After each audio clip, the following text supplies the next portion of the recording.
আসসালামু আলাইকুম। Welcome to my channel basic civil engineering নলেজের পক্ষ থেকে আমি মেহেদি হাসান। আজকে আমরা জানবো ইটের দেয়ালে সঠিক কিউরিং না করার ক্ষতি।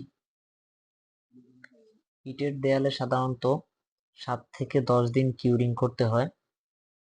এটি সিমেন্টের কোয়ালিটির উপর ডিপেন্ড করে এবং ওয়েদারের উপর ডিপেন্ড করে কিউরিং করতে হয়।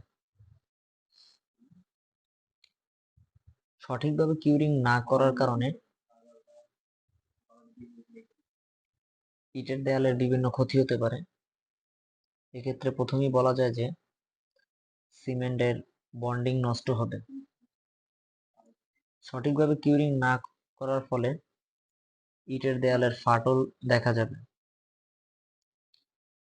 সঠিকভাবে কিউরিং না করার ফলে দেয়ালের শক্তি কমে যাবে। আরো বলা যায় যে সঠিকভাবে কিউরিং না করার ফলে দেয়ালের পানি শোষণের প্রবণতা বৃদ্ধি পাবে।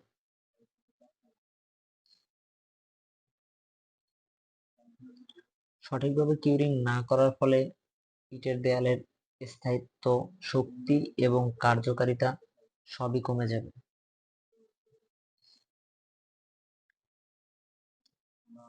এখানে দেখা যাচ্ছে যে গাঁথনি করার আগে বাউন্ডারি দেওয়া হয়েছে।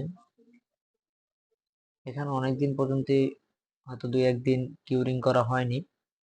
পরে দেখা যাবে যে এই ইটের উপর থেকেই গাঁথনির কাজ শুরু হয়েছে। সেক্ষেত্রে কিউরিং না করার কারণে এই দেয়ালের শক্তি অনেক অংশেই কমে যাবে।